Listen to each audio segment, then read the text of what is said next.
Yeah.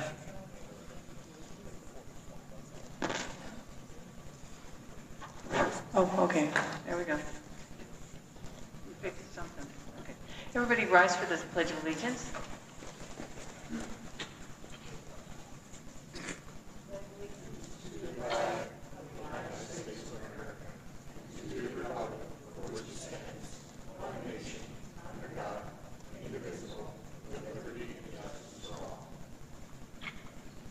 Pastor James.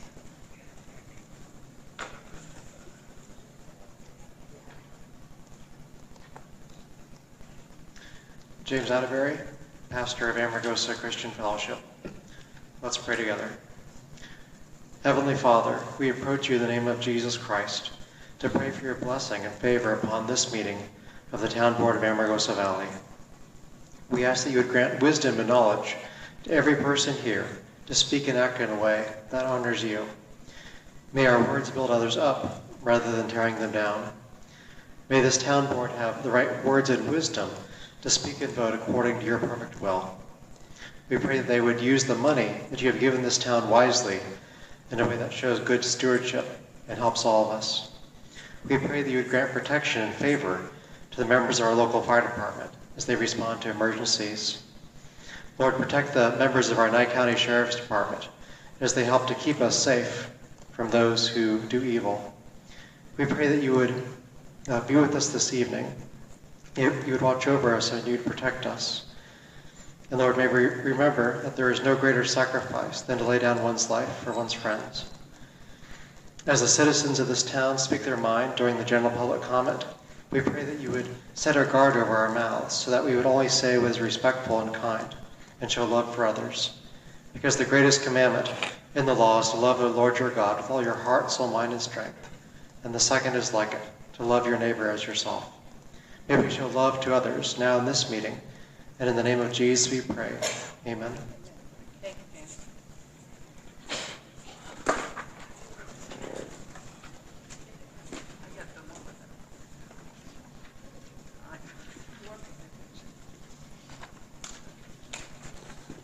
Welcome, everybody. Okay. Approval of the agenda.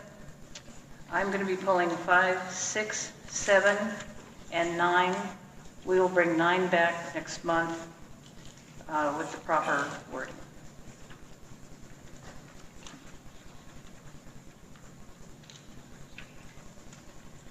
General public comment. Up to a 3-minute time limit per person. Action will not be taken on matters considered during this period until specifically included on an agenda as an action item.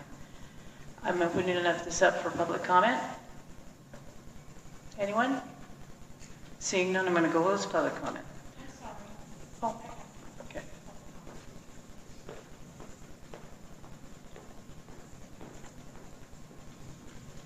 Please state and spell your last name.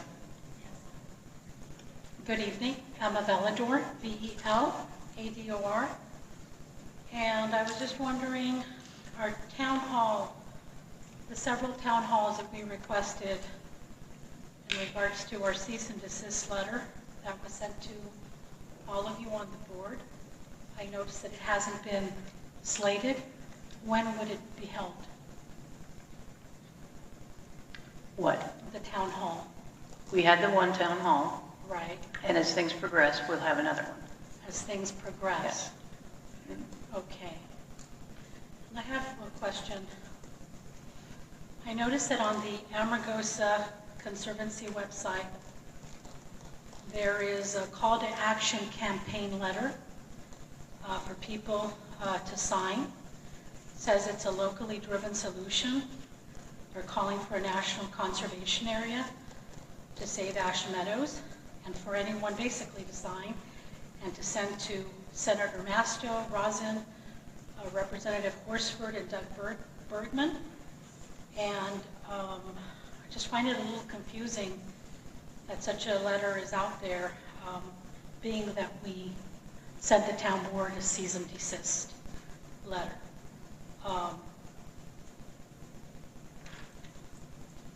That's basically all I have to say. Thank you. Thank you. Anybody else for public comment? Okay, seeing none, I'm closing public comment. Reports, town office report. Mike?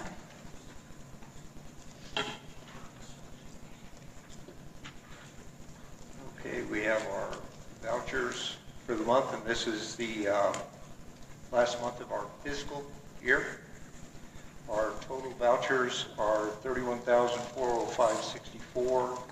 The non-26101 accounts are $13,845.74 for a net out of the 26101 account of $17,559.9. And we did get our final approval letter this week from the state, and it's from the State Department of Taxation, so our final budget was approved. Okay, so I'll make a motion that we pay the vouchers as presented. I'll second it. Okay. Any public comment? Okay. Any board member comment? Okay, seeing none, I'll call for the vote. All right. Aye. Aye. Aye. Thank you.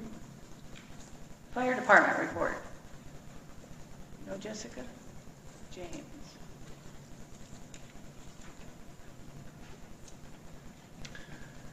James Atterbury with the Amargosa Fire Department. So our clerk Jessica and our chief Juan are not here this evening, so I'm happy to give the report for them. So our department's been pretty busy. We've been responding to a lot of different calls, medical calls, landing zones, fires and car accidents. So last night there was a brush fire off of South Valley View Street. So what happened was that there was an electrical transformer that was sparking or exploded, we're not quite sure, but it caught the ground all around it on fire. And so it was a large brush fire that was mostly burned itself out by the time we got there, so we finished putting it out. And we used our new brush truck, which is called Brush 42 for the first time on a call. So that was really helpful to have that because it's really good at going off-road. And so we respond to calls whenever we get one, and we're happy to serve our community. Training's going well, and people in the department are I think we're doing pretty well. We're having a good number of people responding to all of our calls. And we've got more than enough people right now, but of course we always need more volunteers. So if you ever would like to volunteer for our department, come visit us in our monthly meeting, which is the first Thursday of the month at 6 o'clock. And so do you have any questions for me? No, I don't. Anybody else? Well, we do have the July 4th fundraiser the volunteer fire department's putting on. Oh, that's right. So on the 4th of July, we're setting off fireworks. There's even going to be a little parade, so we're handling the fireworks. Danny and Leo have been working very hard to put those together. And so yeah, there's going to be a great fireworks show on the 4th of July, so come out for that. Yeah, and we're doing a human mud ball race, and we have, as the fundraiser, we have sent invitations out to our solar partners, and at this point we are close to $7,500 in donations that will go directly to our Firefighters Association, so that is going well, so please come out. It'll be nice and warm the afternoon of July. 107. Okay. Thank you, James. Planning Committee. I don't see Lab, and Brenda wasn't here, but I believe we've got 2 new members, or 3 new members, actually. 2 new members showed up, Nelson Blackwell, Lenny Davis, and Daryl Wade. So hopefully we'll have a Planning Committee meeting this month. Okay, all right. Tourism and economics. The current expanding businesses, the trucking company, which is here this evening to make a short presentation, and the electronics recycling company are all moving forward, going through in-depth and power things and so forth, so it's still going well. Senior Center report. Dave.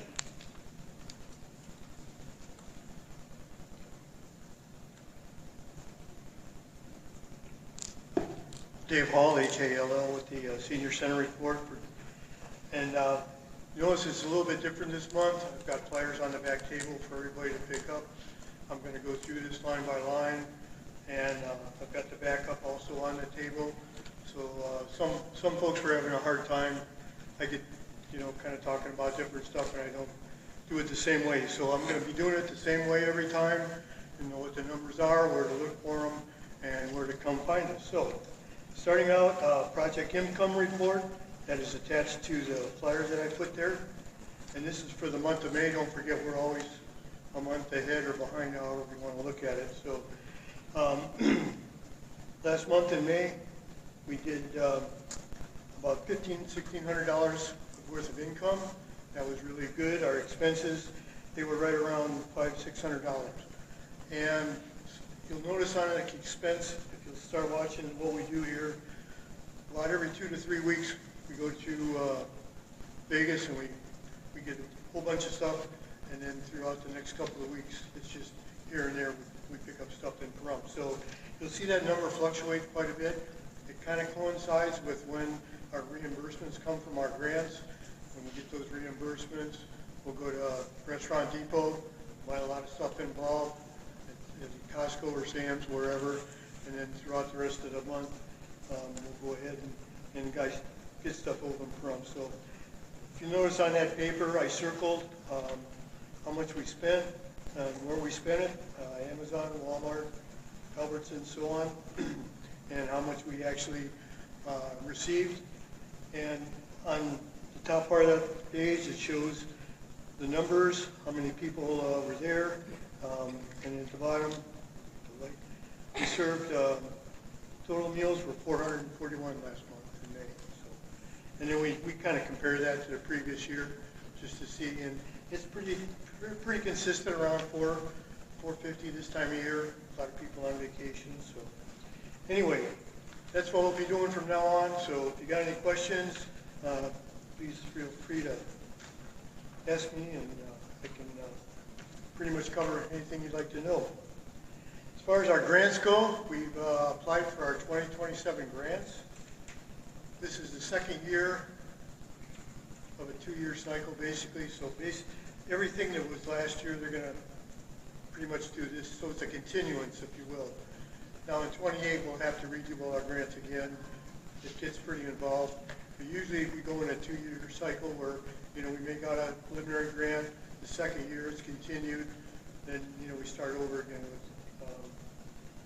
another full-blown grant process. So that's kind of what we're doing. So the 27 stuff has already been submitted. And the SCAN Community Giving Grant has been approved. We talked to the young lady today. The money's going to be about $15,000, and they've already sent it to us. So there's not a whole lot of reporting needs to be done. It's pretty straightforward. These people really work with us a lot better than the state of Nevada, so I'm thankful for that.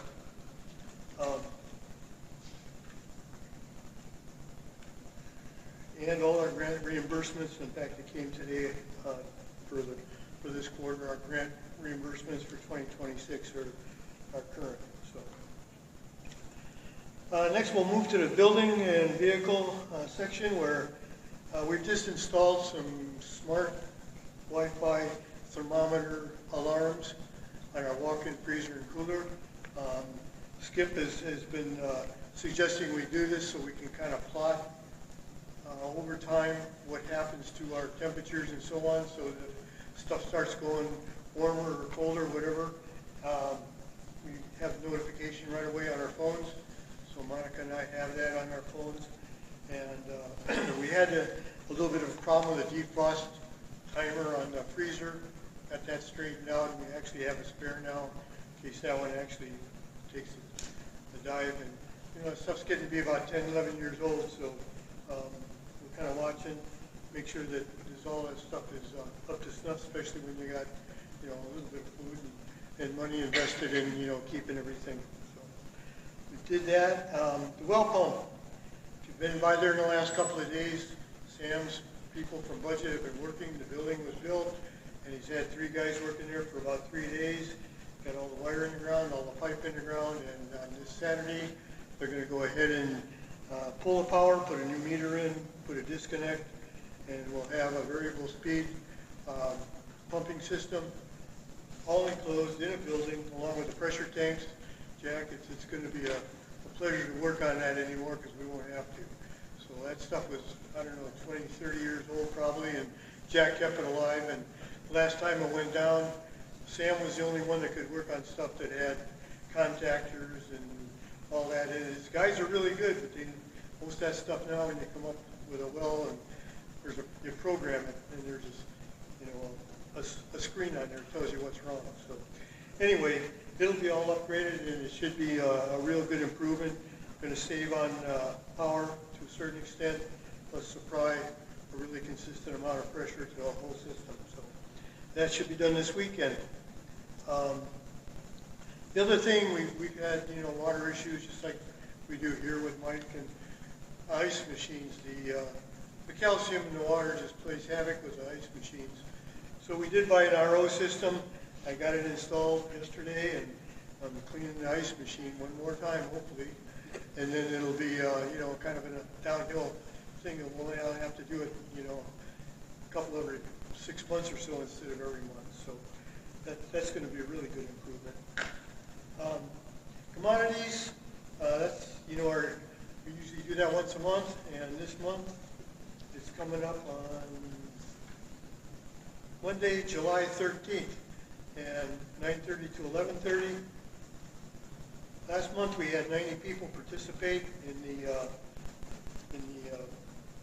program, and we are working with Three Square now. We had trouble a lot of years back and up until about 6 months ago with inconsistent delivery times. They've really honed in on their stuff, and we can actually do it in a quicker time in the morning on a hot summer day. So we're going to work with Three Square, try to get our time moved up maybe till 9:30 instead of 10:30. Usually we were at 10:30. We posted at 9:30.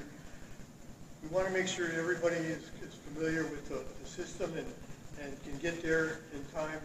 And we need to make sure that with the volunteers that all work there, don't work in 90-degree temperatures out in the sun moving carts, and because we help a lot of people. So we're just trying to make it easy for everybody, and I think with Three Square being more efficient with their deliveries, we'll be able to do that. Thrift store, Christmas in July. Judy's got that going with Marshall, and so there's a lot of Christmas stuff out at the thrift store. If somebody wants to get ahead of the game, we're good. We got it all out. And again, pizzas are available for takeout on Tuesdays and Thursdays, and that goes through our thrift store. And then they, of course, donate that money to us, but it doesn't have to be something that we do through Division of Aging. So it's going really good. I think today we had 9 or 10 pizzas go out today. So that's about the end of my presentation. I just want to make a comment. The next board meeting is scheduled for July 21st, 9:30 a.m. at the Senior Center. And it's an open meeting. We go into a lot more detail than what I do here, and you're all welcome to attend. So thank you very much for your support. Thank you, Dave. Okay. Moving on to number 8. For possible action, discussion, and deliberation, approve, amend, or approve and decline a motion by the ABTB to approve Steve Forler Trucking to open a new business in Amargosa Valley. Mike? We have, this is the new business that's going on right next to El Valle, and they've actually been working with Republic Services for a number of years. So we have Steve Forler's son is here. He's going to make a short presentation, tell us what he's doing, benefits to our town. Steve, please state and spell your last name. Name is Logan Forler. Logan, Forler. Good evening, by the way. We are excited to be here, and we have been moving dirt up and down Farm Road to Public Services on 95. We are in the process of building a shop for light mechanic duties on trucks on 373 and Sage, on the corner of 373 and Sage, next to the Mexican restaurant and the post office. We are excited that we already have 4 employees that are from the Nevada, state of Nevada, that work for us. They don't live in Amargosa Valley, but One lives in Beatty, two in Pahrump, and the other one has just resided in Beatty. So the plan is to build that shop just for light work on trucks, and that's the plan as of right now.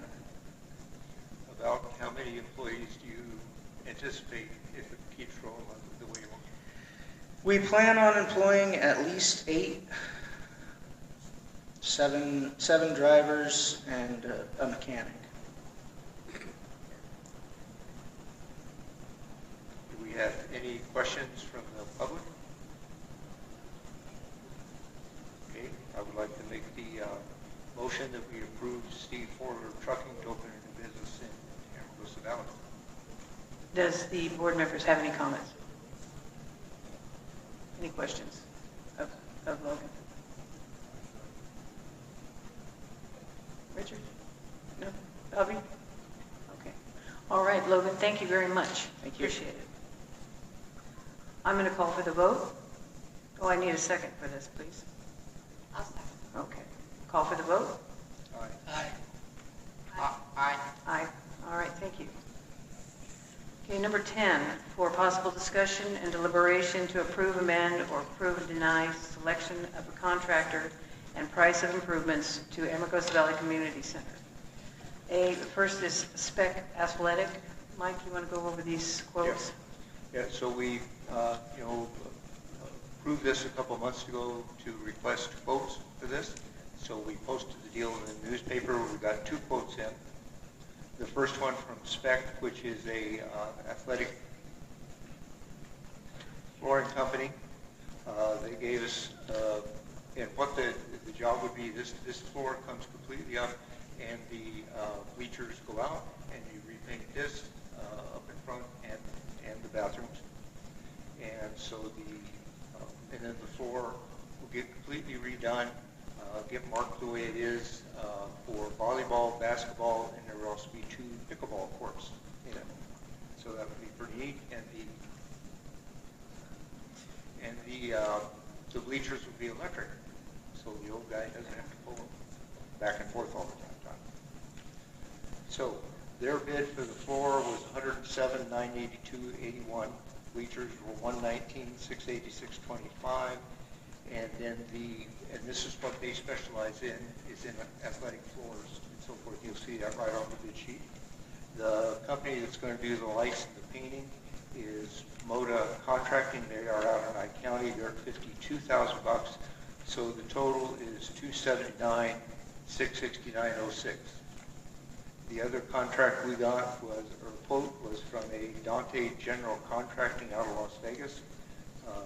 Basically the same thing. The floors, the painting, the lights would actually come out and new LEDs would go in, so you can see a little bit better. And their the bid was a total of $338,759.57. And like we talked about during our budget meetings, we budgeted $300,000 under this contract. How, the old athletic doesn't do the lights? No, they didn't do the lights. We got the other contractor out of Pahrump to do the lights. Okay. So what was his quote on the lights? $52,000. Okay. That's lights and painting. Was there paint on the? Yes, Okay. there's paint on.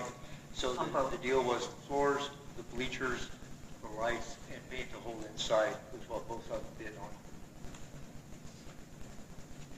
Any other questions out there? It seems like it'll take them about a month to do that. This is something we've been saving up for 10, 12 years now, and we're doing this out of our own pocket. So I'm going to open it up for public comment. Yep. Okay. Open up for public comment. Anybody with comments? Okay, seeing none, I'm going to close public comment and open it for board member comments. Bobby? Can we get it done before the school starts? Is my biggest question. We will have to see. It's on. Turn it up. Yeah. Get closer to the mic. Okay. Yeah, I said, can we get it done before the school starts? Well, I would notify them tomorrow of the results, and it will take them about 30 days to do it, so we'll just have to see what it is. The school will just need to work with us. That's the way to do it. I mean, when we're increasing what we're doing, providing a much better facility, I think everybody can just work with it. And they give it like a month to Yeah, get it about a done? month. Yeah. Okay. Richard, anything? Brenda, this was your baby. No, I think it just makes sense to get it done now while we can, before something else happens. Exactly. Well, I appreciate Brenda doing all this, getting the quotes and working with these people and bringing the samples and things. We just don't know what color we're painting, and it's not yellow, right? We'll do two-tone probably, Oh. because Yeah. if we refinish the wood, that increases our cost dramatically. But That- if we just paint it, Yeah, that is included. They do have to sand it and repaint it to whatever right, deal we're looking at. But just paint. Just paint, yeah. Yeah, we'll just paint over. Yeah, because we've got to have that because the balls would destroy the sheet rock. We didn't. So Christmas dinner pictures won't look like everybody's got liver disease. That's great. or alien. For aliens, I mean, everybody's, you can't, there's nothing you can do. It's red, green, and yellow. Okay, I'm going to call for the vote. Well, we need to make a motion. Oh, I thought you did. No, Oh, I'm sorry. You want me to make, I think we know, but go ahead. Oh, okay. Surprise me. I make the motion that we go with the spec athletic and motor contracting bid at $279,669.06. I'll second it. Okay, call for the vote. Aye.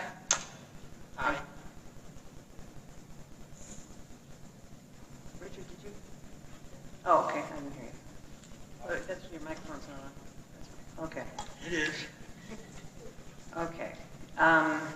Discussion, number 11, discussion and deliberation, presentation by Best in the Desert for the upcoming 2026 Vegas to Reno Off-Road Race and Legends Show. Megan.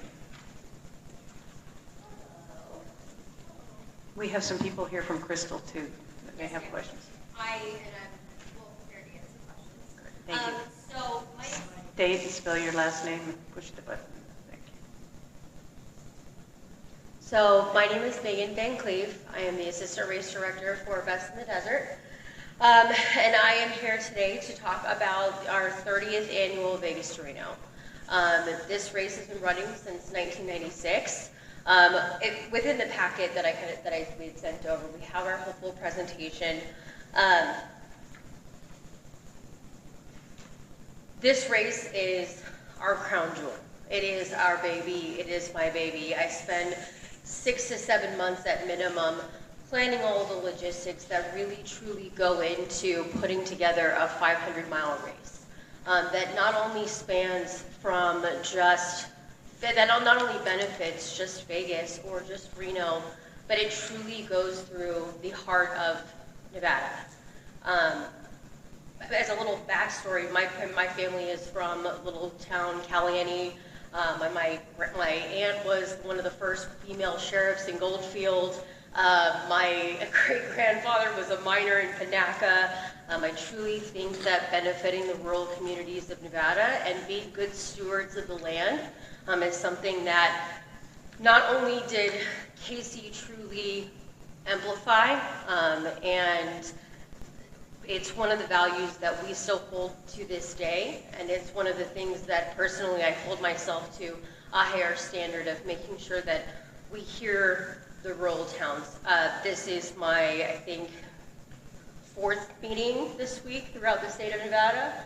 I've driven up and down this 95 at least 25 times in the last couple of months, meeting with people, talking with the towns, talking with the communities, Beatty and Tonopah, Gabbs, Mineral County, Hawthorne, all of these different places to make sure that what Casey folks started is sustainable and that we can maintain that and that we can amplify what he began.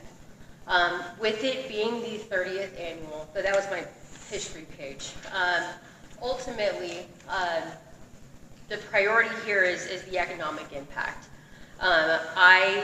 One of the things that, with this year's event being the 30th annual racing event, we wanted to do a little bit of a different twist on it. So there's a two-part fold. Number one, we are going what we're calling the other way. It's something that we've talked about very frequently. We've held for the last 10 or so years, starting. Can you find me? Okay.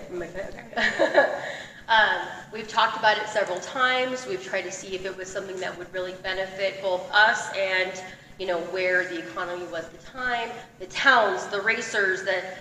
There's so much that goes into the building of these races. I promise it's not we just look at a Google Earth file and we're like, yep, that's where we're going. It's something that we really truly look at. What is the benefit of not only ourselves, but of the communities, of the towns, and can we put this into implementation? And the thought of going the other way has been something that we've been talking about for years. And because it's the 30th annual year, we wanted to finally do it. So that means we're going to be starting in Dayton and finishing in Crystal.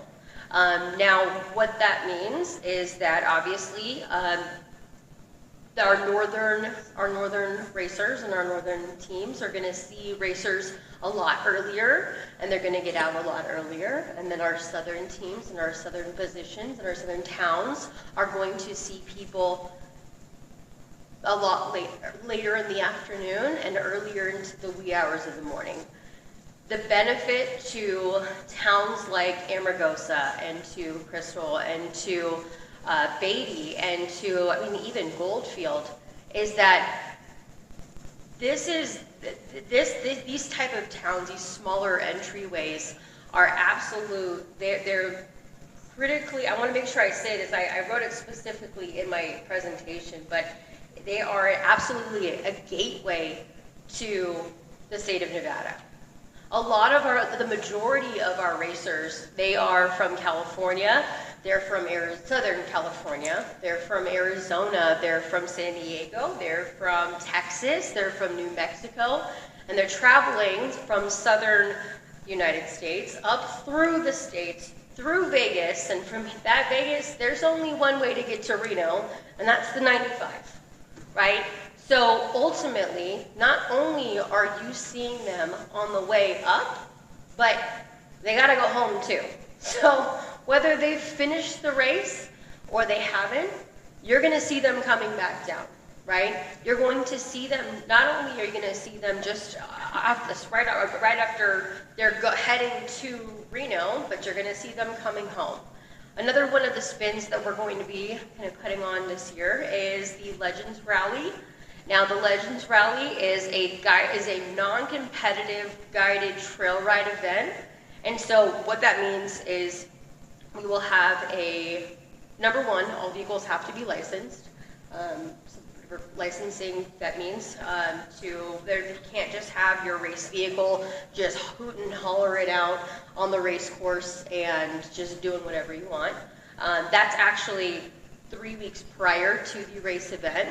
And we're breaking it up into sections. So day one is from the start to Mina, and then day two is going to be Mina to Cottontail. Day three is going to be Cottontail to the finish line. Within each of those days, a lot of what we encourage our racers to do is to go and see the areas around them that they normally don't get to see, right? When we're just sending them on a Vegas to Reno race, we're just saying, hey, go as fast as you can from the start to the finish, and not stop at any of the towns. But at this point, we give them a little bit more of an opportunity to actually see and explore some of the towns that we're actually in and really benefit the state of Nevada and a lot of the smaller towns.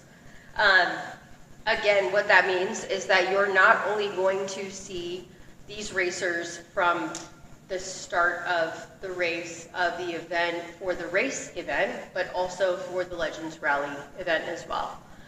One of the additional stipulations within the Legends Rally is that there is going to be it's a 55-mile-an-hour speed zone, regardless of where they are.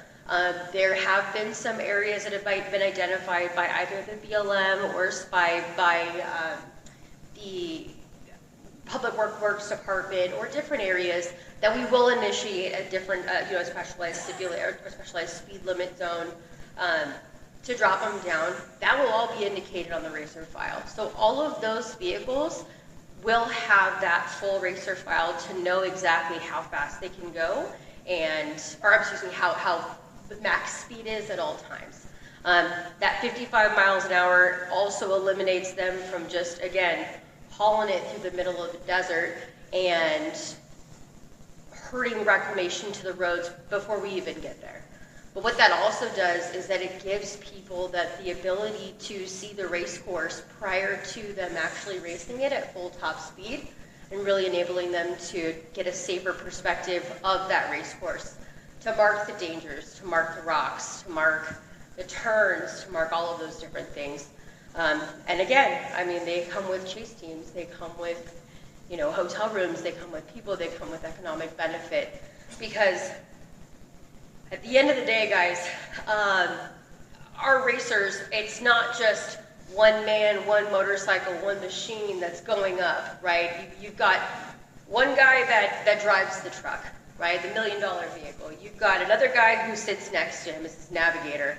Then you've got a backup team, so now we're at 4. Then you've got 16 guys that are making sure that they're at each one of the pits. So now we're at 25 minimum. So as we're bringing people up through the state, it's not just a footprint of just that one race vehicle. It's how many people can we help buy drinks from the store? How many people can we help take to the bars? How many hotel rooms can we sell out throughout the state? How many people can we get to the Mexican restaurants? How many people can we get to, whatever it may be?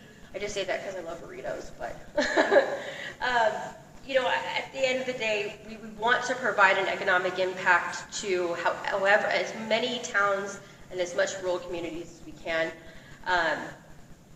And so that is the Legends Rally, the economic impact. So, as many of you are here from Crystal as I think that there are, let's talk about the race course. So, ultimately, when we are looking at this year's race course, because we are going from the north to the south, there are only so many approved NEPA routes. Now, the entire race course has been approved on a full NEPA, an environmental analysis implementation. We've been in contact with the BLM for well over a year. We make sure that at each paved road crossing, whether it is a NDOT paved road crossing or it is a regular paved road crossing, or if it's a state highway, or if it's just a town paved road crossing, anytime there is pavement, our race series treats it as if it was an NDOT paved road crossing. And in that instance, we have a certified flagger that is on site who stops race traffic versus stopping public access. When we do that, we find that it's, number one, when you're mixing two of them up, right? The racers see a paved road and they're like, oh, should I stop? Should I not? Should I? They're just weird skirt and go. But in order for us to really implement the full effect of a paved road crossing, we stop them at every single one of them. And that is what we plan to do. We're working with Nye County Public Works to have all of our encroachment permits and provide the traffic control plans. If anybody would like those, I'm absolutely willing to send them out. I know this specifically within the Amargosa area, we have Amargosa Valley, that is an actual NDOT paved road crossing, so there will be NDOT policies in effect, all of the signage in addition. Then we have Valley View. I know we have White Boulevard and Crystal Boulevard. So each one of those roads will be treated as a full paved road crossing. Racers will be required to stop before they get to that road crossing, and there will be a flagger there that will let them know if it is safe to cross that road crossing. One of the things that we have implemented is racing tracks. And I'm sure a lot of you are very well aware of racing tracks, but I'll say it just for the record. It is essentially a box with a GPS that's attached to it. Within that box, it literally tracks down to a 3-second GPS data on wherever that vehicle traverses, wherever, right? We can see their speed limit. Did they actually stop, or did they skirt up, slow down, and then move really fastly across? I see. Move really fastly across the stop sign. Ultimately, what we want to do is make sure that as we're monitoring these, that we are not only in real time, are we actually watching them on the race course, right? That's one of my jobs as assistant race director, is to make sure that I'm watching everybody as we go. But before we actually declare a winner or a finisher or a champion or whatever, what have you, we look at the real-time data, right? Did they speed in a speed zone where they shouldn't have been speeding? Were they coming to a halt? Do we need to give them a penalty? Do we need to disqualify them? I mean, there are infractions go, do we need to fine them? I mean, the infractions go nominally.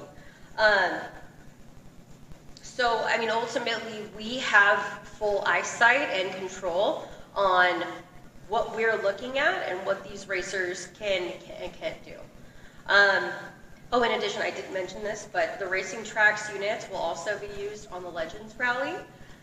So every vehicle that is in the Legends Rally will have a racing tracks unit that is inside of it as well, that we can monitor that. That's how we're going to monitor that 55-mile-an-hour speed limit. And then the finish line. So the finish line this year, it will be in Crystal, Nevada. We've had the start line there for the last 2 years. And I understand there's been a little bit of confusion and some little bit of dissonance between the residents and us, and I want to try and fix that as much as I can. At the end of the day, I would like to, we want to be, again, going back to my initial comments, I am a true Nevadian. Born and bred, like, I could sing you the State of Nevada song on a whim. I think my children are 5th generation Las Vegan. Like, I truly believe in building in our state. I know way too much history about it, and one of the biggest things that Casey instilled in all of us was learning about Nevada history, and not only learning about it, but being able to be respectful of it. And I think that unfortunately there's been situations in the past with Invest in the Desert that we haven't upheld to the standards in which we hold ourselves to, and we are working towards making sure that we do.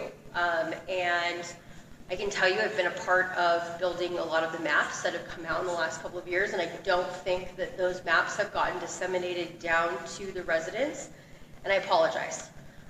Truly. And I know that I did not submit these maps to the board meeting, but I did bring copies of our map for the proposed finish line. Can I give you these, or like, okay. And then I've got extras, and I can always email these out as well. Ultimately, our goal is to try and interrupt your lives as minimally as possible.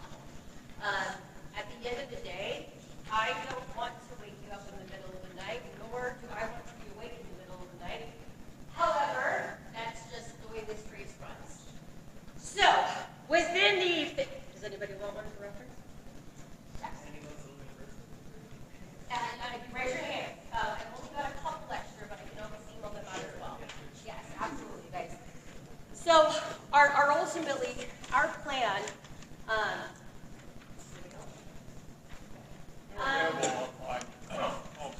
you like what as well? They're available online also. They are, yes. Well, I haven't put this one out just yet, but they will be.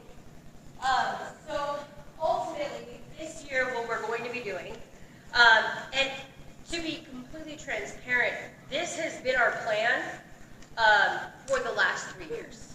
To enter into Opelousas and to have one entrance and one exit. And in doing that, we have racers who bring their trick trucks, their UTVs, their motorcycles, they're all of these different types of vehicles that put them on trailers. And when you're putting them on trailers, we're not talking like, you know, a 10, 20-foot trailer. This is like a 100-foot trailer, right? They're massive. So we want to make sure that when we have an entrance and an exit, we give them a way to go, we give them a way to turn around, we give them a way to try to like make it just a little bit more strategic. And in doing something like this, where we have one entrance and one exit, where we will have a flagger in position to make sure that that happens. And we have staff on site and we have security on site to make sure that that is implemented. I think it'll be a lot more mitigated, but so if you look at the map, the racers will come off the finish line directly where we come off the race course where we started last year. And within that area, we'll have no parking signs. We'll also have special event head signs all along that entire strip of land. So no one will be allowed to park anywhere near there. If you notice on the map, it also lists the finish line mesa. I know that backs up to the mountain. No one will be allowed to park there. So ultimately, everyone will be required to go to Appaloosa, go straight down the paved road. Once they hit the bottom of the paved road, they'll make a left, and then go straight down and go onto the airstrip. When they're on that airstrip, it is a BLM designated BLM area, and it maintains one-lane traffic. In addition, because we don't want to disturb any of the other land that's around the area, we have this route that is going to go along the edge of the mountain.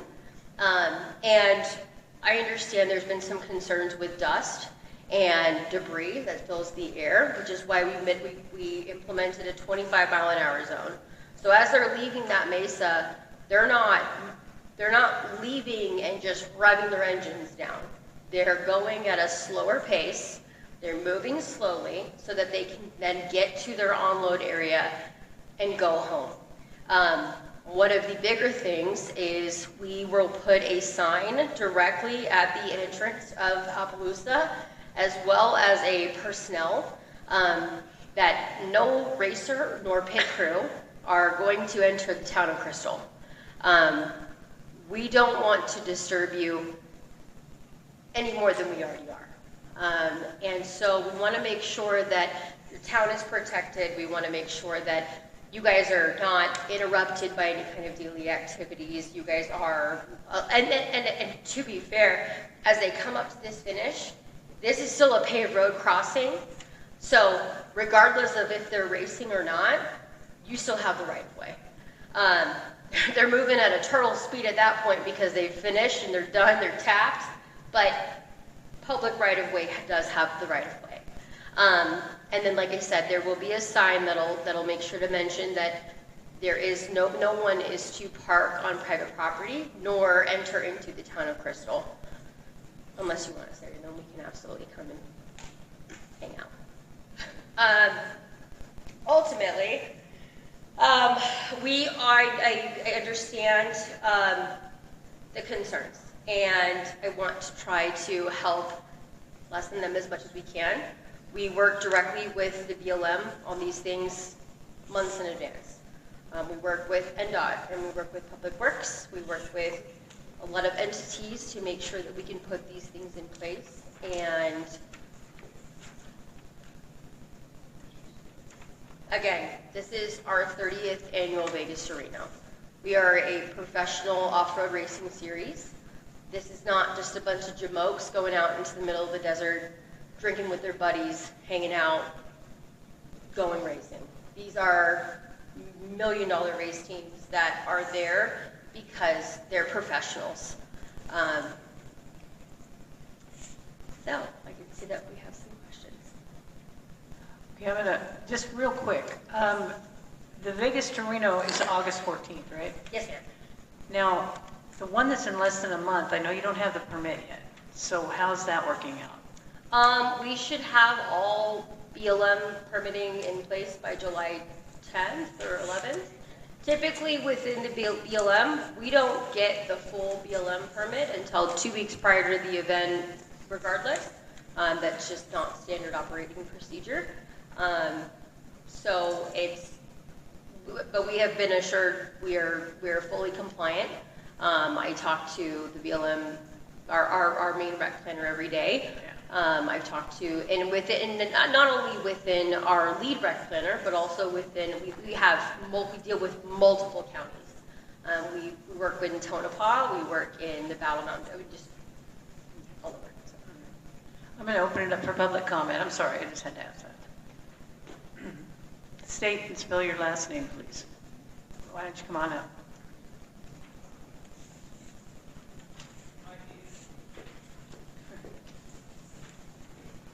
Zach Reinert, R-E-I-N-E-R-T, the owner of Miss Kathy's Short Branch, a resident of Crystal.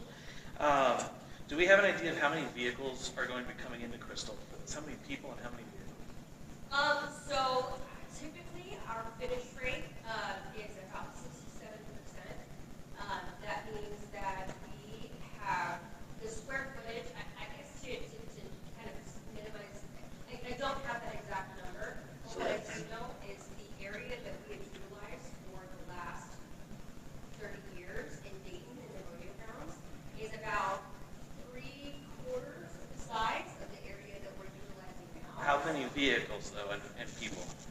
So let's say 3 vehicles per team. I'm just throwing a number out there. Right. That's 200 vehicles coming into our town. I love this event. It looks like a blast. I am not a no-fly. It looks amazing. Yeah. My concern is our road is atrocious. I don't know if you drove down it recently. There are potholes this big around. Appaloosa Lane is a very narrow road. All these things going on here, we don't have the infrastructure to have 200 vehicles coming down this road and existing down here. There's nowhere to, there's some places to park, but we don't have parking lots. They're all dirt lots. Our roads are in terrible condition. And these trucks, you're mentioning there's going to be big trucks and trailers. They're going to tear our road up even worse than it is. We're blowing tires on our road. That's a whole other county discussion. That's fine. But I'm not anti-fun. This looks amazing. Crystal doesn't have the infrastructure for this. We received no economic benefit from it. The Short Branch is not open. Nobody else is staying or spending money in Crystal. All this does is come through here, create dust, create noise. I know Dawn, who sits here on the corner, would be the first to tell you her animals are going to be disturbed by all the noise. And hundreds of people coming through our town of maybe 75 people.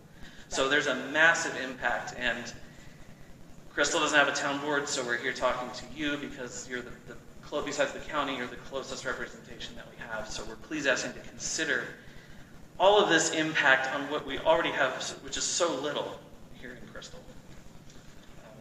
If I could help answer some phones. And I want to say I do love all the safety and other procedures. Thank you, that's awesome. The stopping. My family was nearly killed last year by a race. Yeah. Didn't make it public because nothing happened. They were 3 seconds away from being nailed by a 90-mile-per-hour truck. That was not our event. To be clear, that was not this event. But when I hear race cars coming, it doesn't matter. Of course, Yeah. of course. Just to make sure, I want to address just some of the concerns, right? So first and foremost, so I mentioned the finishing rate specifically because twofold, right? Number one, last year we had 252 racers start, right? And we start them incrementally. We don't start them all at the same time. We're like, hey, everybody, head out into the desert, right? They start incrementally. And we stage them based on how much we can truly logistically fit within each of these sections, which is within each of these airstrips. Because what we know is that I can't fit 400 vehicles onto one airstrip all at the same time, right? And so what we do is, and just speaking from the starting perspective, is we stage them so that we have a chunk of them start, and this is from last year's perspective, right? So we started them in one stage, right in the morning, and that let off, let's say, 100 vehicles, right? So now I've just got to deal with the last 150. When we do that, when we stagger them, at that point, you don't just have a waft and a wave of all of a sudden, and the difference between, especially the difference between when we were starting there, you You have all of a Right, sudden, sure, all sure. of these people just dwelling onto your land and just going onto your roads and being in there. I don't want to interrupt you, but I don't know how much I'm allowed to be up here, how long I'm allowed to be up here This is for. fine, this is Okay. why we're doing this, yeah. So regardless, the same amount of vehicles still coming through our place. You do have a point there that they are coming in staggered, so Not that's great. necessarily, because But- not everybody finishes. It's going to be hundreds of vehicles, regardless, no matter what. The other thing you're going to have an issue with here that I'm just giving you a fair warning. This road here in front of the old brothel property, they consider that private property, from what I understand, because it was paved. I understand that, so but they may- within the parcels and within all of the assessor's map, that is a right of way. You're going to have a big Not- fight with them about that day, just let me know. Yes, we faced it for the last couple of years, and it is a public right of way. It's a new owner at the, As far I as I understand. know, I don't know and if I you don't know. know this for sure, as far as I know, Yeah. it's because they paid to pave that road and there's no other property access on it, that they are allowed to claim it as a private road. I don't know that for sure, but they blocked it off for previous events and they We will know. not let you do We it with the did, security team. we But did last year, Okay. because so in the first year that we did start out in Crystal, we were not allowed to go past that point.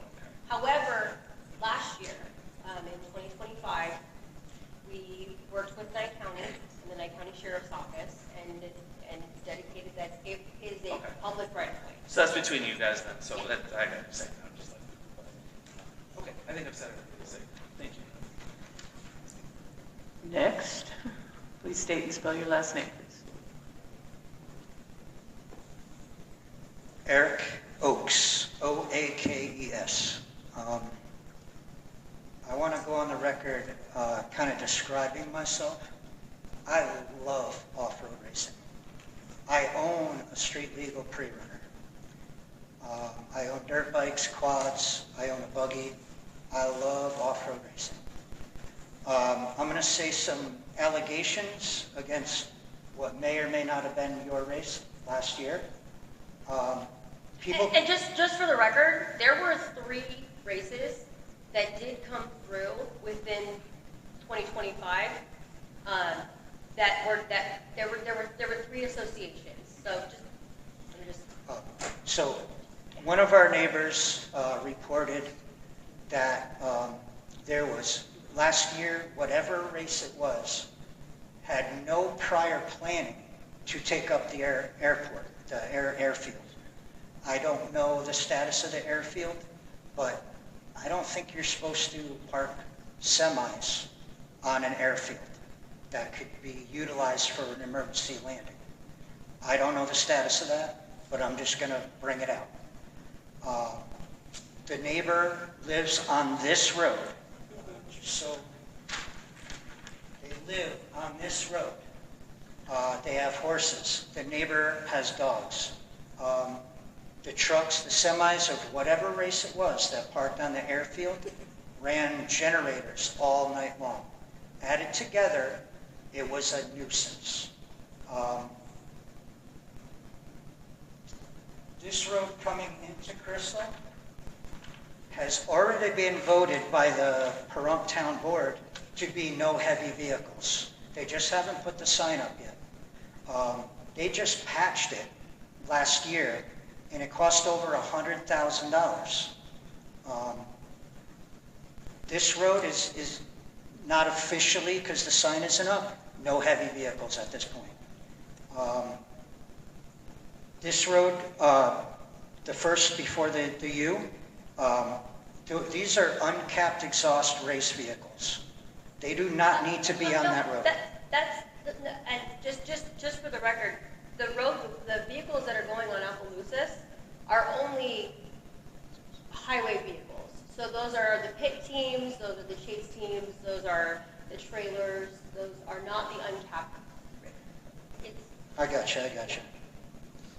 Where is the finish line? So if you look up at the top, literally the top of the map, that is where the actual. I see it now, thank you. Yep, and then that red line is actually where we're going to be navigating them, so that on the map, if you look at it, there looks like there's this like little parcel that kind of looks like it could have been a road that we could have taken, that would have taken us from that finished mesa over. And I kind of explored that idea, but after further working with the BLM, there's natural vegetation that has already grown within that wash that we don't want to disturb.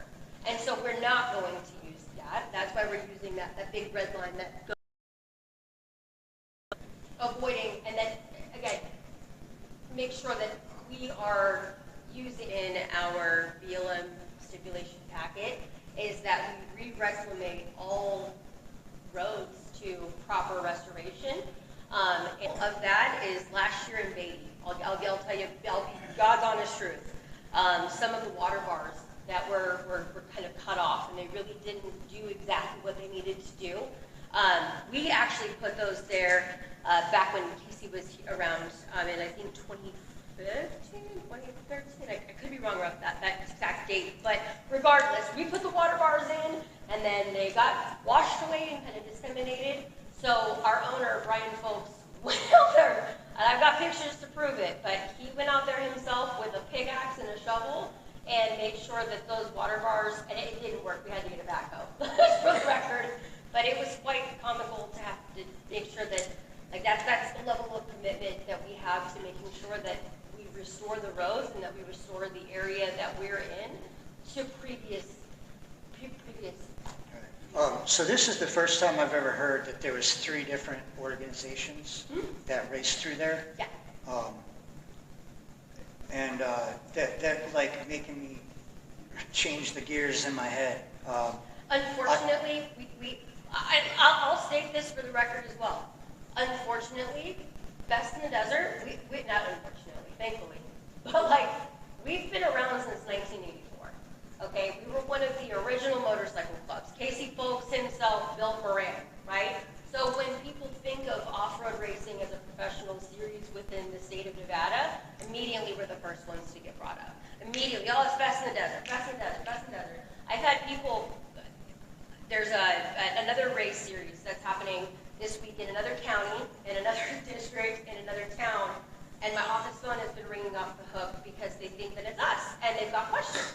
And it's not, but because we are one of the largest off-road racing promoters in the entire United States. You get blamed for everything. We get blamed for a lot, yeah. And so I'd like to commit to fixing what we can and acknowledging if there were issues that were us. Yep. I can fix them, but I can't fix other people's. Other people.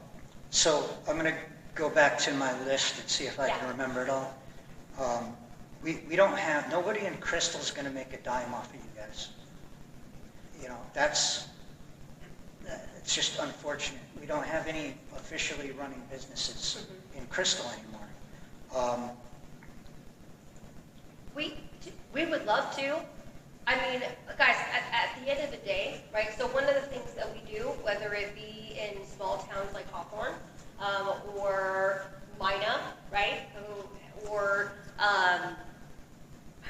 Beatty, Panaca, Cali, all of these different places, if you've got a business and we can promote it at our finish line, if we can put it within our driver bag to encourage, listen, I've got that, I put that on the map, that sign, to say that our racers are not allowed into the town of Crystal because I don't want to disturb you. However, if there are businesses that do want to come to our event, whether it be at our event expo in Reno, or whether it be something that we can help promote. I mean, to be completely transparent, and I'm not trying to toot our own horns, but I think we've got like 87,000 followers on Instagram. Our partnership, Unlimited, we've recently unified with Unlimited, and they run the Mint.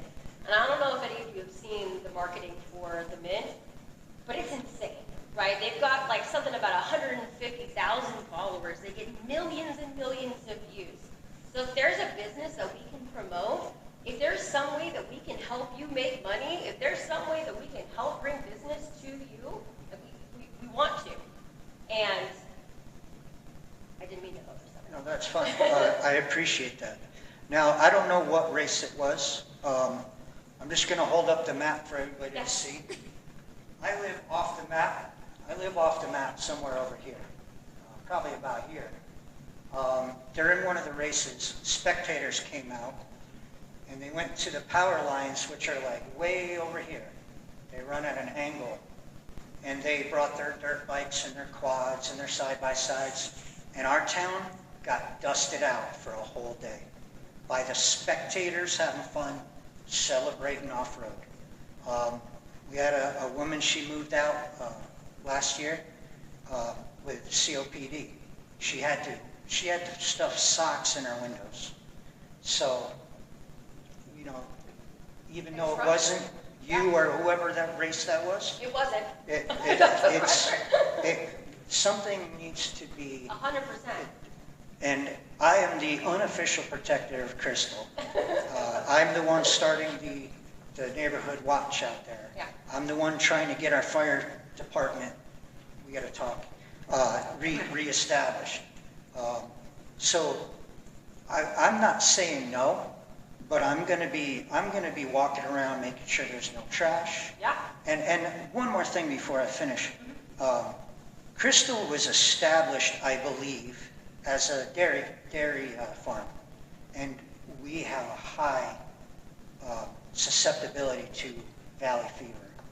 And dust is not just a nuisance, it's deadly. Okay. Where you are, I don't foresee a problem. I believe the cows were way over out of the way here. But I'm just going to let you know, I'm not saying no, but I'm going to be watching this year, and I will be speaking next year as the unofficial protector of Crystal, of whether what happened, what's that? I'll get you a trophy. No, it's selfish. So all in all, I'm very hesitant to say yes, but I'm definitely not saying no as one guy. Yep. If I could just say, well, just while you're standing up there, because I know you're trying to finish and walk, and that's okay.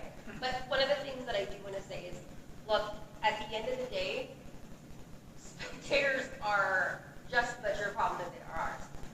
We are, as much as we are stewards of the land, right? We acknowledge that we bring thousands of off-road enthusiasts, not only as racers, but as watchers as well.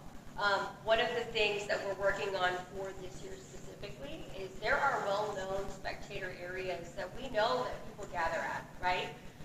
And when we look, one of the coolest things that I get to do within my position is I manage the volunteers. I am the person who gets to call everybody and say, hey, do you want to go work out in the middle of the desert for a t-shirt and a sticker? And because we treat our volunteers well and we do them quite well and we get them to see the best spots on the course, they come back, and they come back every year. We've got a lot of consistent people, but what we do is we acknowledge that we know that there are places where people are going to gather, right? We know that at some of those longer, faster stretches, there's going to be guys who are going to want to watch the trucks keep moving really fast down the road, right? And I think at the end of the day, what we do to help alleviate and help to kind of mitigate that hardship is, number one, and I've said this at every time, like I said, I think it's like my 6th meeting in a row. Not that I don't love y'all and want to be here, but I also have children and I love to be home. But I want to make sure I come here and say these things because it's that important to get these messages out to the towns. If you want to come watch the races, number one, you use access roads only.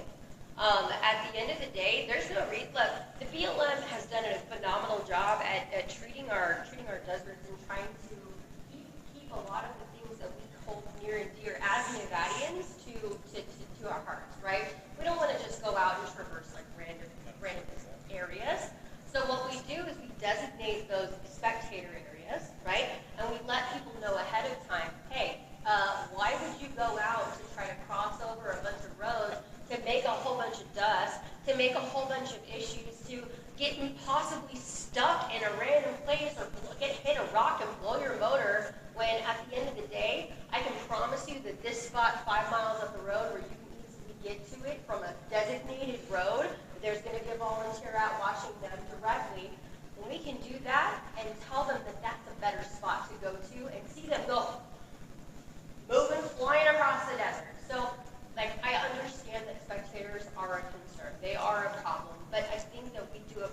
job at identifying where those areas of concern are going to be and trying to get those out.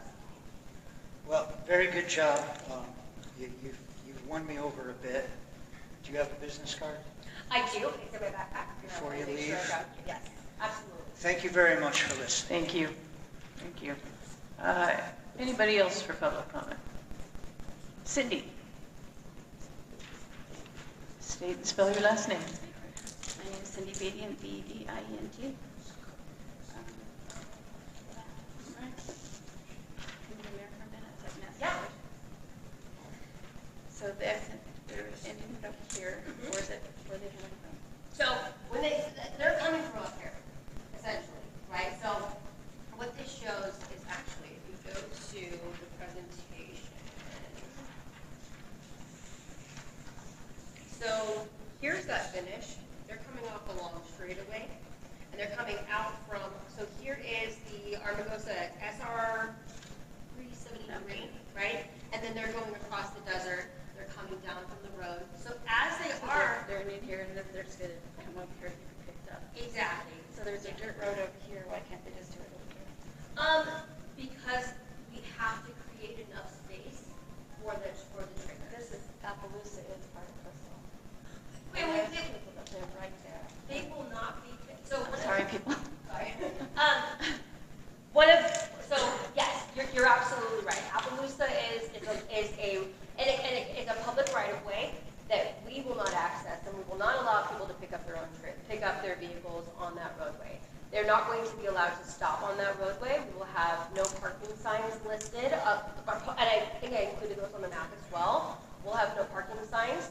So they can't just stop on Appaloosas. And I know one of the concerns from last year was that we also included the top parcel of the BLM area, which is like up on that top corner, like right on the corner of Appaloosas. We're just saying no. We're not even going to go there. So they'll use Appaloosas to go just drive down, immediately make that left, and the only place that they're allowed to pick up their vehicle is within that airstrip. So what hours is it be here? So with it being the southern area, I would anticipate our first motorcycle getting there roughly around 1 p.m. And give them 1:30 just to be safe. I'm guessing about 12:30 to 1:30 will be around our first motorcycle. Our last motorcycle will be about 10:30. Our first car and truck will be there roughly around, I want to say it's 3 to 4, and our first UTV will arrive approximately 10 o'clock. Until about midnight, we'll have a steady amount of people come in. I personally run our Mesa, what we call it, right, our announcing. So from midnight on, it is a treacherous stretch of sitting there and waiting. So the majority of people will be there from approximately, I'm going to say 12:30 until 1 o'clock, let's say, until about 10 p.m., 10:30. Yeah, I vote against it because that's a little late for the people in Crystal. There is a road down the street from there that could be utilized for all you guys to look at. On the other side of that mountain, I would think that would be perfect. And I hear you. Unfortunately, it's not enough space. And that's when we work with BLM, the first thing we do is submit what we call, it's called a shapefile, right? So what we do is we go through and we identify where not only are we going to have our start. I just had to say that. Thank you. Is there anyone else for public comment? Okay. All right. Any board members? I like being able to give Crystal the voice, and ask questions and things like that, because it's been very upsetting to them, and I get a lot of phone calls, and I want to make sure that they're heard. That's why I brought up not having a permit for July yet, because they are aware of that. So let's, just bring it out in the open. Yeah. And again, I mean, that's pretty standard operating procedure. So last year, we received our BLM full SRP package It was, gosh, I want to say it was like, it was 2 weeks before the race. And we literally like hooted and hollered, like all across like the way, because there has been times where we get to the day before the race and we're just finally getting that packet. A lot more, and this is just as somebody who, look, at the end of the day, it's not y'all's job to know what kind of permits and what goes into permitting packets, and it's not your job to know the explanations on my NDOT traffic control plans and all of the minutia that goes into that. It's my job. But I will say, and I want to say, there is a lot more planning and logistics than goes into just throwing out a race course and saying that, hey, this is where we're going to finish. I think back when Casey started this in 1996, my mom was employee number 1. So I've been watching this. My dad was one of the 50s racers in the 80s. I've been watching this series since I was literally before I was born.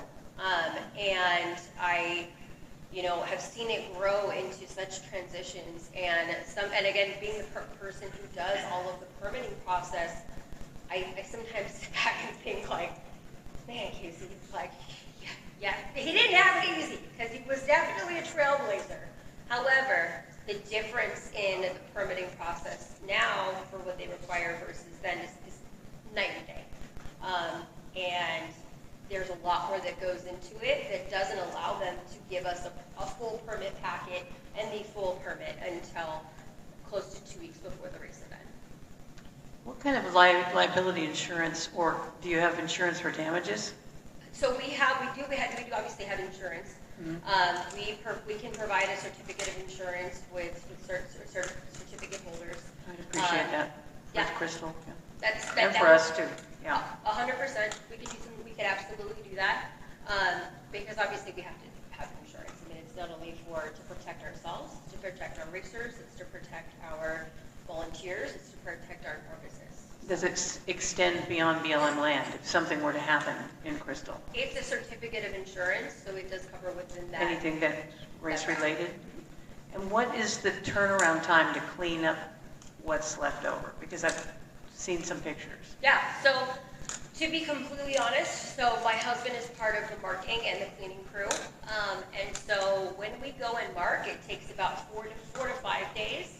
When we go and clean, they immediately, so what we do is we go, this year it's a little different because we're going backwards, so I have to like flip it around in my head a little bit. But typically what we do is we will go from, we'll complete the race, we get done with the race, we clean up the finish line, then we go, the guys go home, we offload the trailers, then we go back to the start, and from there, they are cleaning day and night from sunup until sundown, every single day for, sometimes it's 5 to 6 days. It really just kind of depends, but their job is to pick up every marking, every stake, every tire, every jack that falls off, every GoPro that they find out there, any piece of trash. I mean, we've picked up numerous markings from other associations, and I'm sure if we've missed some, I'm hoping that they do as well, because we make sure that, again, as stewards of the land, we know that unfortunately Best in the Desert is one of the bigger ones. So we get blamed for a lot. Therefore, we want to try to amplify as much as we can. The turnaround on the cleanup is minimum 1 week. And if it's not to the required specifications, at that point, then the BLM reaches out to us and they say, hey, this wasn't graded properly. Well, and that's just the cleanup, right? Now when we get into grading, right, the grading process, depending on if there was rain, if there were ruts, if there was dust, if it was a silty section, if it was a sandy section, sometimes it could take up to I'm not going to lie, it can sometimes take up to 2 to 3 weeks. Being on the beginning of the race course, the southern side of the state has seen a lot of that reclamation happen immediately, and I can promise you that it will not this year because we are starting in Dayton. We will get my grader is phenomenal. He is well organized. He was the Caliente public works.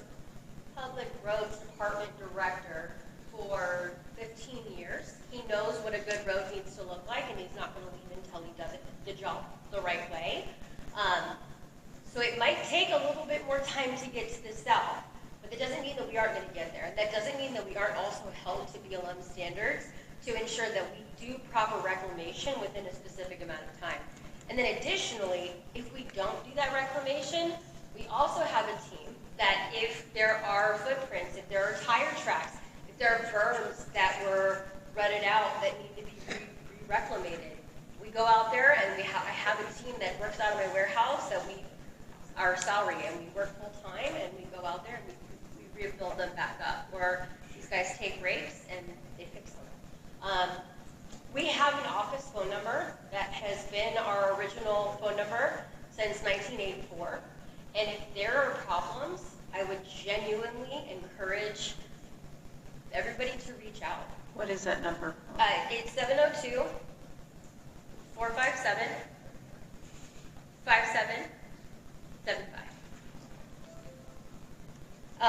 In addition, right, all of our races are run on BLM land.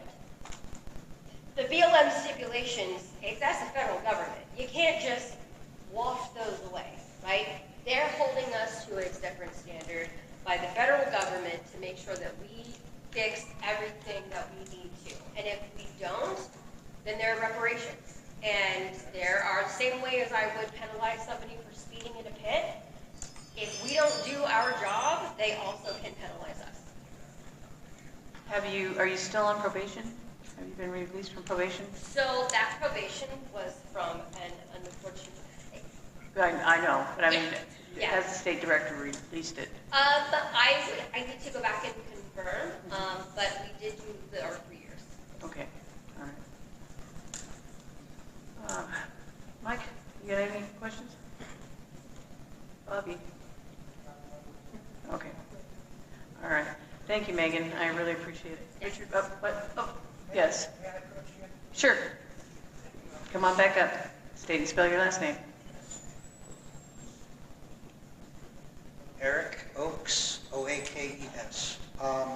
Emergency services, what do you guys provide out there for that? Ambulance, fire truck, whatever? So we work very closely with Motorsport Safety Solutions, and that is David Yearbass. He is a legend in our off-road community. He has multiple rescue teams that include not only just retrieval trucks, but also paramedics and EMTs as well. We station those directly, and then in addition to that, he also coordinates with multiple different districts, whether it be out of Las Vegas to land at out at Amargosa. I've been working on saying it right. Okay, I promise. So they station there to ensure that if there's a helicopter that's needed, that we get everybody to safety. Well, I'm more worried about brush fires and our citizens that get run over, that kind of stuff. But like I said, we have EMTs and paramedics that are on site. I will say, so 2 years ago, I personally, so I'm usually the last person to leave the start line, and 2 years ago, as we were sitting at the start line, I saw the last little car go off the line, and I saw it, and I was like, whew, we did it, yes, let's go, let's keep moving to the finish, guys. And I turned around, and there was a fire, there was a brush fire that had started, and it had nothing to do with our off-road race, it had nothing to do with anything that we did, but immediately, because we are who we are, and my team is who they are, we jumped into action to make sure that we all rushed over and helped put that fire out. We used rakes. Personally, my husband and his service truck, that will never be paid for, wanted to use his personal, he wanted to drain all of the fuel out of his tank and utilize extra tank and use that as a water spigot to ensure that water got out. As we sat there, we called the fire department, and then again, continually tried to put the water out. We went over to Don's property, we were filling up buckets and running over to the start line. We had been there since 4 o'clock in the morning and made sure that the fire was out before we left.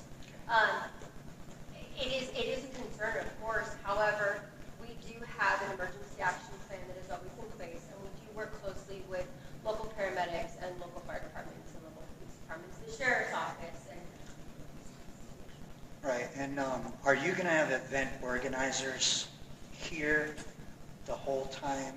Any of your tractor trailers or race vehicles, or is there going to be a team or a person so we citizens can go, hey, what the heck is this? Yeah, absolutely. Number one, so as the assistant race director, a lot of that responsibility lies on me. I will not personally be there until I can get the last person off the line, and it's all the youth kids, and I've got to make sure that they get to finish the babies. But we do have a team that's on site. So when I'm going to get you my card, if you have any problems, any concerns, you are absolutely free to reach out. I know. We'll have flaggers, and a certified flagger that will be at that paved road crossing. In addition, Brian Phillips will sit at the finish, as he does with every race, to greet every racer that comes across the line, to give them their finisher medals, and then we have a team that's directly on the announcing table. Then we have our media teams, we have our parking teams, we have our medical teams, we have all of the volunteers that as everything's kind of closing and shutting down or coming up, all of our team meets to finish. So to answer your question briefly, that's what I should have done in the first place. Yes. All right, thank you. Okay, Zach. Zach Reiner, R-E-I-N-E-R-T. So you just got done saying you had to put a fire out, even if it wasn't caused by you, with rakes and spigot. We're 45 minutes from any fire department there. If a fire, that airfield is covered in dry grass from the heavy rains this year. You got all these hot cars coming off a racetrack and parking on this airfield. There's a fire and it starts, the town of Crystal's going to be done. That's going to spread so fast it's going to be stupid. And it's 40 to 100 feet off of property lines. This is out in the middle of the desert that has time for brush trucks to arrive. It's going to be 45 minutes of a fire raging with spigots and rakes that we're trying to put it out. So I hear what you're saying. That was the last of my start line timing and scoring crew, who are not a part of. It doesn't matter where it was. It's irrelevant. It can happen here. Well, to be fair, it does. It does matter because we're not only in the brushes here, right? Imagine this. We have 13 pits throughout the state of Nevada, and then within each of those pits, every single pit crew is required to carry a 10-pound fire extinguisher. Have you ever used a 10-pound fire extinguisher? I put a fire out in the desert not too long ago. The extinguisher was a joke. And that wasn't even with gasoline or anything else. So the simple statement here is that you don't have fire response or any kind of fire response on standby or nearby. I'd love to see a water truck or something nearby. So at least that's kind of what we were thinking. If we're going to compromise here, I'd love to at least see that because that is a true and genuine risk to us. I would think we could get them donated too, for the race because they've got water trucks running all day long back and forth. So, I would love to see that as well. Okay. Thank you. Okay. Anybody else? Okay, seeing nobody else, I'm going to close public comment. Thank you, Megan. All right. Anybody on the board want to make a comment? Okay. Who wants to make the motion?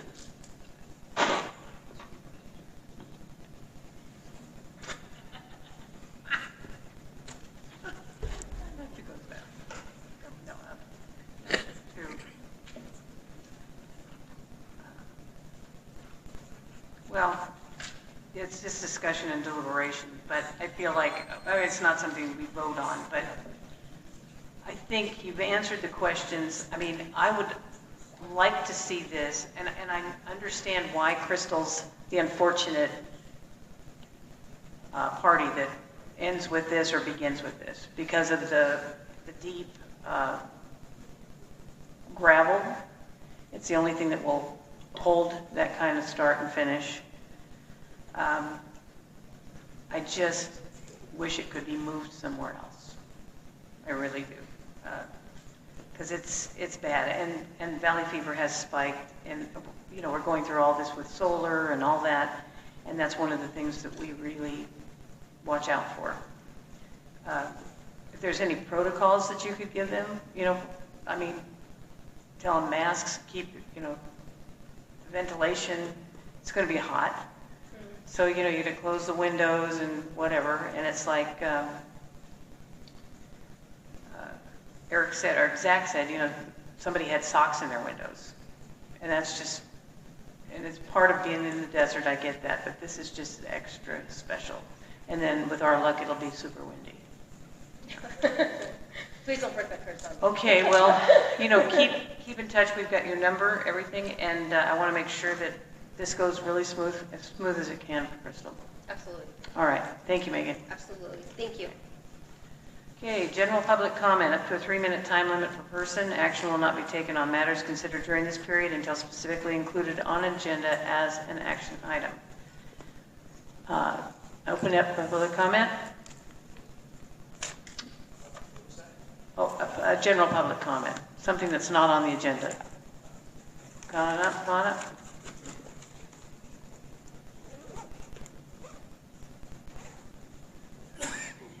Thank you. Eric Oakes, O-A-K-E-S. There's a lot of things that are alleged, and I might be misspeaking, but I'm not trying to. In Crystal, the last road out, I live the second road from the end of Crystal. The last road out, there's allegedly a border line, and the last street going west is in Amargosa. The rest of it's Crystal and something else. We have a firehouse on that street, and somebody shut it down a number of years ago. I'm sure it was because there was nothing but retirees and just nobody really to run it for a while. And I'm not making this as like official, like we need to do this next month. I'm just starting the conversation. Where'd he go? I want to talk to that guy. He ran out. Son of a biscuit. I want to start talking about getting our fire department reestablished. And I wasn't the one in the conversation. One of my neighbors said, one of my other neighbors talked to the fire chief out of Pahrump and said, we want to open up our fire department again. And his response, allegedly, was, if you try, I'm going to have you put in jail. Scott Lewis is the chief, so... What's that? Scott Lewis is the chief, so... Now, I talked to the person that talked to him, and I believe the way the conversation went is if any of us respond to a call without being officiated, then he will send us to jail. And that makes sense, and I have no problem with that. But again, these are conversations that didn't happen in my ears, but I want that fire department reestablished. My town wants that fire department reestablished. We have a number of people that will volunteer and run it. We have a man, the one that had the conversation with the fire chief, and said, I've been a part of a fire department for 35 years, and I ran it for 25. I might be screwing up those numbers. If that fire department is in Amargosa, I want help. I would like it reestablished. There's enough people to run it now. I don't know what else to say about it, but I want to meet you all and shake your hands at the end of the meeting. Here I am, and I'm trying to get this going.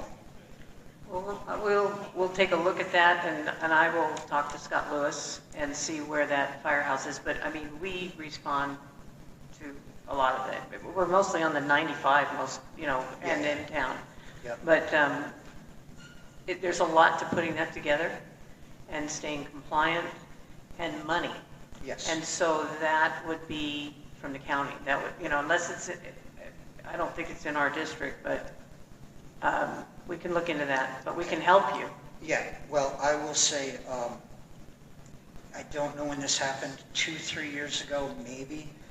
They brought a dumpster in, and they just They took everything out of our firehouse, including what I think was a pumper truck. I might be wrong about that. That would be the county, that wouldn't be us, so, yeah. Okay. With all that said, I think I think we have the bodies to run it, and our citizenship is right around 90% retirees. I want an AED. I want first responder equipment. I don't care if I have a big truck. I want some equipment. I want our elderly people to have faster than 45-minute response. We understand that, but that's county, all day long. So we can help you, look into it. Sure, I Okay. appreciate that All very right, much. all right. Thank you, Eric. Okay, all right. Oh, I thought you were getting up again, Zach. I have to go to the restroom. I just want to go on the record saying that. Anyway, okay. Closing public comment, board member comments. This is limited to announcements and topics. Anybody got board member comments? No? Okay. I have one. We have a new dark skies thing in Amargosa. And Mike and I got to go out there. It's called Death Valley Observations. It is fascinating. And I want to get the word out there and put things for the kids at school, field trips, whatever. But they've got people put their telescopes in there, and they have telescopes. It's got a retracting whatever, and the pictures that come from that and what the kids can learn, and they do events out there. So I really want to get the word out with Beatty, Crystal, because it's absolutely something that we've wanted for years, and now it's here. So I just want to thank Francisco Silva. He's worked, I think, with the kids at school, too. Anyway, that's all I've got. And then for possible action, set a date and time for July 23rd, 2026, board meeting at 7. Okay, we're going to change that to 6:30. And I make the motion that we set it for July 23rd, 2026 at 6:30. Can I get a second? I'll second. Okay, vote, call for the vote? Aye. Aye. Okay, thank you, everybody. We're adjourned.